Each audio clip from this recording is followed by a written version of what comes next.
Salut tout le monde, on se retrouve aujourd'hui dans une nouvelle vidéo où je vais vous présenter 3 recettes de l'automne.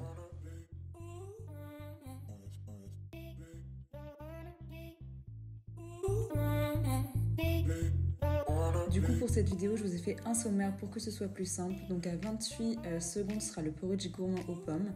À 4 minutes 41 ce sera le potiron farci avec une variante veggie. Et à 14 minutes 10 une soupe réconfortante à la carotte et à la patate douce. Donc on va commencer tout de suite par le porridge. Donc je vais avoir besoin de flocons d'avoine, de cannelle moulue, de lait de noisette. Donc là c'est un lait végétal, vous pouvez prendre n'importe lequel. Moi celui-ci vient de chez Carrefour, mais peu importe la marque, ce sera très bien. Des pépites de chocolat. Donc moi ce sont des pépites de chocolat noir. Du miel, donc là c'est pareil, peu importe le miel, vous pouvez prendre celui qui vous plaît et celui que vous préférez. Ou n'importe quel sucrant. Une pomme et une banane. Donc là tout d'abord ce que je vais faire c'est que je vais équeuter la pomme et que je vais la couper.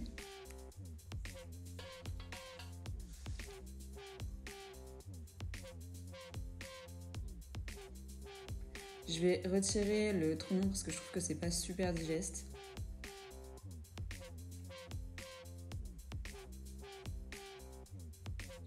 Et je vais couper des fines lamelles de pommes en gardant la peau pour essayer de garder toutes les vitamines en sachant que je vais la faire cuire, donc je vais en perdre déjà pas mal. Donc dans une casserole, je vais mettre toutes mes pommes, enfin toute ma pomme entière.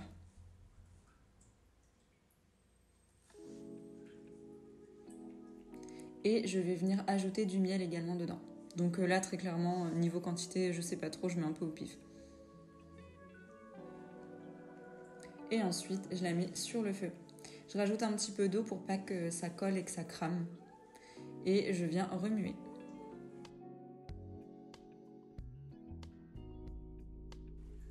Donc à savoir que je l'ai mis à feu doux, donc pendant que ça cuit, je vais venir couper des rondelles de banane qui vont venir s'ajouter en fait au porridge. Et donc dans un bol, je vais venir mettre, il me semble, 40 g de flocons d'avoine avec, on va dire, une bonne cuillère à café de cannelle, des pépites de chocolat. Donc là, on lésine pas, c'est vraiment un porridge gourmand qu'on va manger. Et je viens mélanger. Alors je sais que le porridge, ça n'a pas l'air très appétissant comme ça quand on le regarde une fois qu'il est cuit, mais je peux vous assurer que c'est super bon. J'ajoute les bananes, donc j'en garde un petit peu pour le topping. Et donc je viens mélanger également. Donc là, mes pommes ont bien réduit.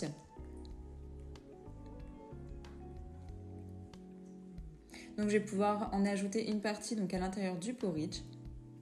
Et pareil, j'en garde un petit peu pour mon topping de tout à l'heure. Et je mélange. J'ajoute mon lait de noisette. Donc pareil, là j'ai pas vraiment de quantité. Je fais juste... voilà, je fais en sorte que tout soit recouvert. Et je mélange.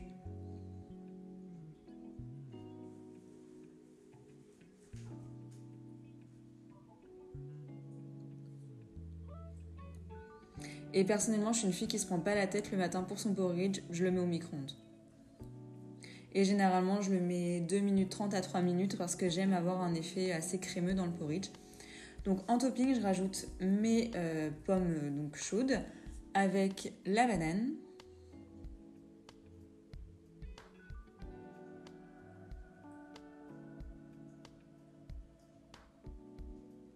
Je viens ajouter donc du granola. Donc là, c'est un granola de Charles & Vignon, comme vous pouvez le voir sur l'image, qui va être à base d'avoine. Il y a des flocons de noix de coco, je sais pas si ça se dit comme ça. Enfin bref, il y a de la noix de coco râpée dessus. Et pareil, donc des petits copeaux de chocolat. Et je rajoute un petit peu de miel. Et bien sûr, on n'oublie pas le thé du matin qui fait du bien. Donc moi là, c'est un thé basique à la menthe. Et voilà pour la première recette. Très sincèrement, essayez et vous me redirez.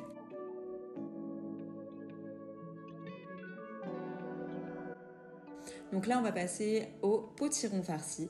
Donc je vais avoir besoin de quinoa, je vais avoir également besoin de viande hachée, d'haricots rouges, d'un potiron, d'un oignon, d'une carotte, de l'ail que moi j'ai déjà prédécoupé, de la sauce tomate et des épices.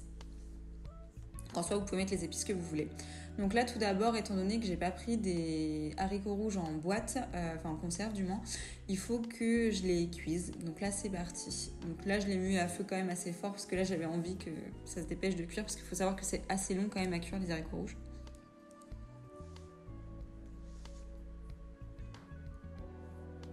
Et je vais préparer également l'eau pour mon quinoa.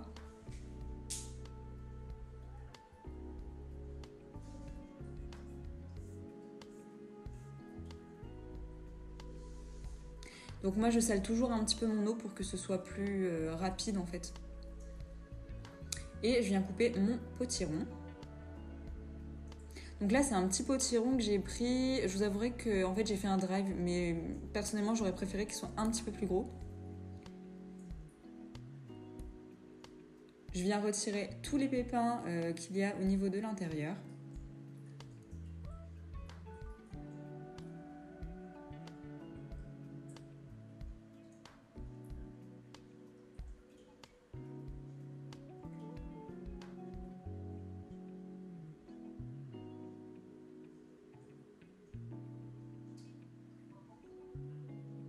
Et ce que je vais venir faire, c'est retirer un petit peu de chair pour pouvoir avoir plus de place pour mettre tout simplement la farce après.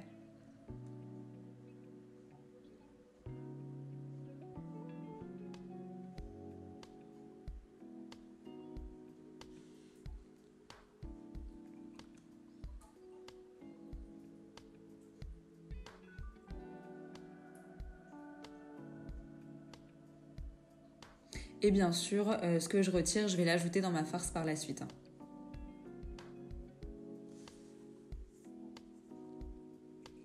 Je viens couper mon oignon. Donc là, je l'épluche bien sûr.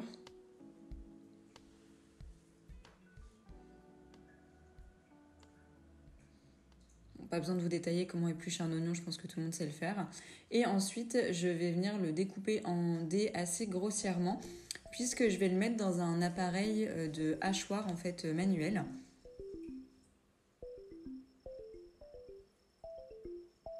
Je trouve vraiment que cet appareil est génial, vraiment quand on a envie d'avoir des choses très fins en fait, que ce soit des oignons ou des carottes, peu importe. Je trouve ça vraiment génial. Et je le mets dans un saladier.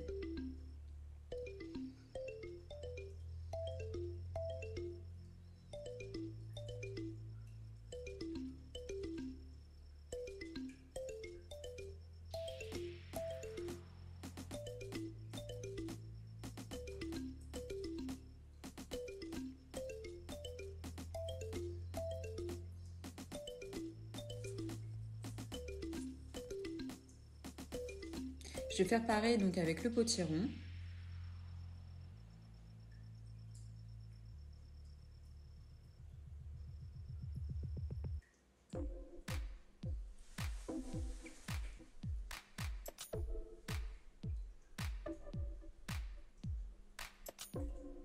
Je l'incorpore également donc avec les oignons.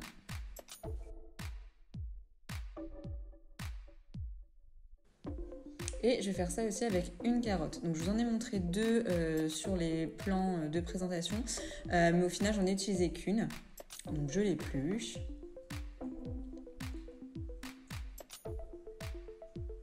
Pareil, donc je vais la couper en petits dés et je vais la mettre aussi donc, dans le hachoir manuel.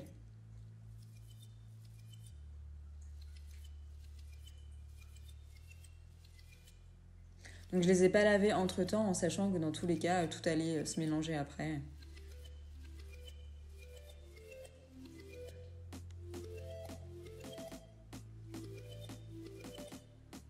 Et pareil, j'incorpore à la farce.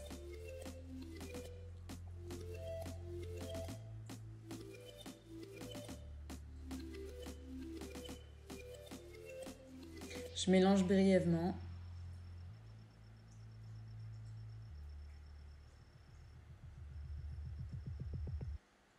Alors donc oui, j'avais mis mon quinoa à cuire entre temps et donc je viens l'ajouter à la farce.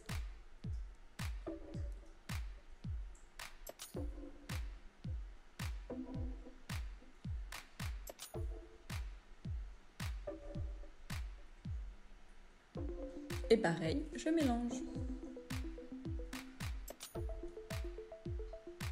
Alors, pourquoi est-ce que je vous ai mis une variante veggies? Parce que moi, j'ai ajouté un petit peu de viande à l'intérieur parce que mon chéri aime ça. Mais en sachant qu'il y a le quinoa et les haricots rouges, vous n'êtes pas du tout obligé de le faire. Donc moi, j'ai juste rajouté à peu près 120 grammes de viande. Mais c'est vraiment facultatif.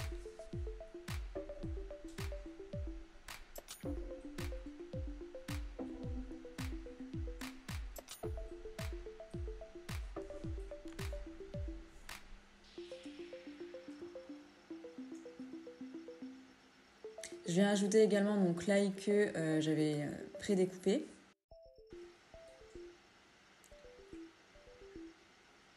Alors j'ai un toc, c'est qu'il faut toujours que je mélange ce que je viens d'incorporer dans la farce. Je vais ajouter donc de la sauce tomate. Donc pour l'instant, je ne mets pas les haricots rouges parce qu'en fait, ils n'avaient pas fini de cuire tout simplement. Et j'avais pas envie de perdre de temps, donc j'ai commencé l'assaisonnement. Donc là, je suis venue mettre des herbes de Provence, du sel de céleri, du paprika, d'ailleurs qui était vraiment au bout de sa vie, il faut que je le rachète, du cumin et du poivre. Donc en fait, j'ai mis du paprika et du cumin parce que je trouve que ça se marie super bien avec les haricots rouges.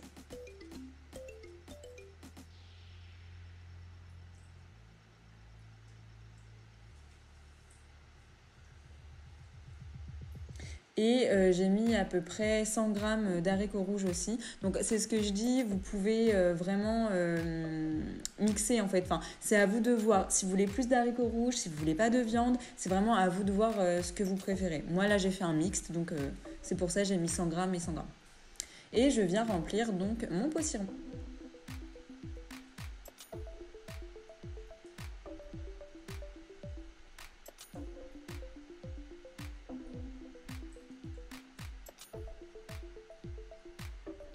Et là, pour le coup, j'avais fait un petit peu trop de farce, donc j'y suis allée bien généreusement au niveau de la quantité dans le potiron.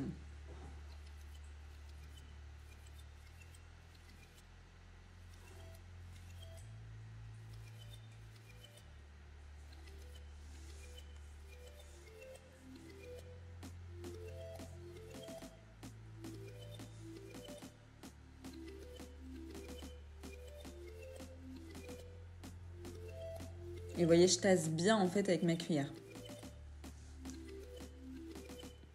Donc, je viens de le mettre dans un plat qui va au four. Je n'avais pas de plat plus petit. Et je viens mettre un filet d'huile d'olive dessus pour ajouter un petit peu plus de gourmandise et que ça puisse gratiner plus facilement. Et parce que j'adore ça, je viens ajouter également du parmesan.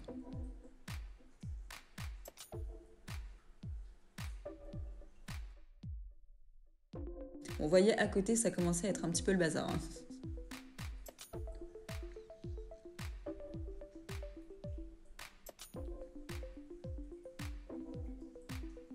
J'ajoute de l'eau dans le fond pour pas que ça prenne aux fesses.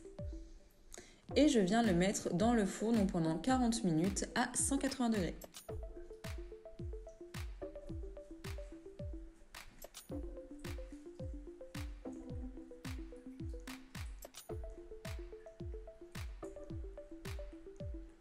Et vous pouvez voir actuellement mes magnifiques pieds. Et voilà pour cette recette.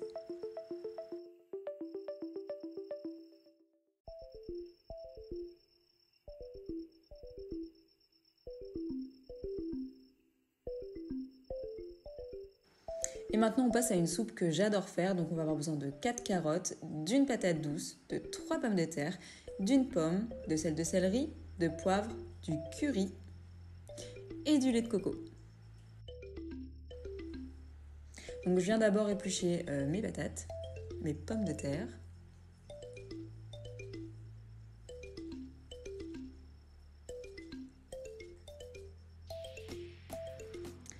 Je viens également éplucher donc, la patate douce. Donc là, vous voyez, j'en ai pris une quand même assez conséquente. Hein. Sinon, j'aurais pris 2 petites.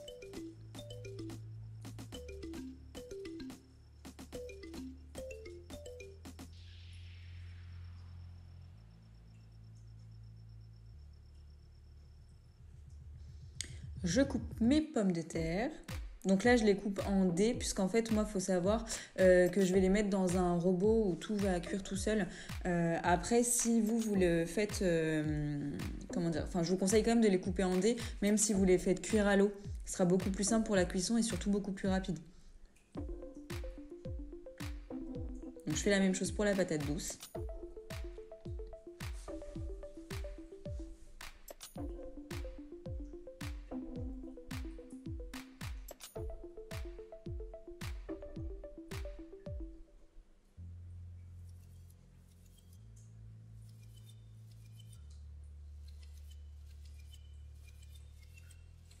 Donc j'ai cut ma pomme. Ça me fait penser, vous savez, comme quand on était petit, qu'on la tournait et on savait l'âge qu'on avait grâce à ça. Donc je fais un petit peu comme la première recette. Je viens couper en 4, je retire le trognon.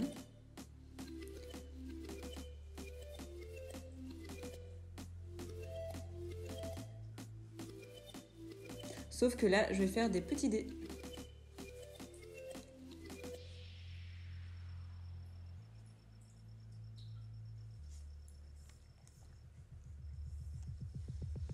Pareil, donc je vais couper ma carotte en petits dés aussi. Donc là, je les ai bien nettoyés.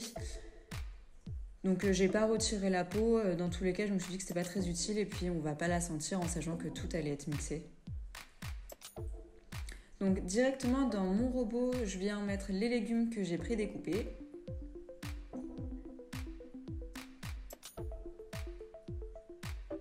Je suis venue rajouter donc le lait de coco.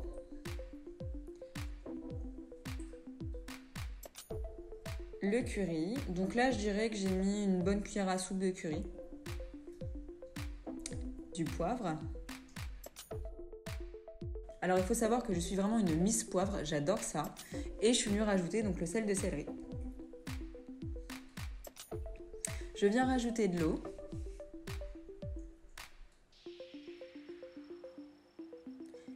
Et ensuite, c'est parti, donc j'ai juste à refermer le couvercle. Je vous mettrai le robot en barre d'infos. Et voilà, tout se fait tout seul, c'est nickel. Et donc je viens mettre ça dans un bol. Juste petite précision, si vous faites ça à la casserole et à l'eau, rajoutez le lait de coco à la fin. Donc moi ce que j'aime bien rajouter par-dessus, c'est des graines de courge. Et voilà, je vous assure qu'elle est vraiment succulente.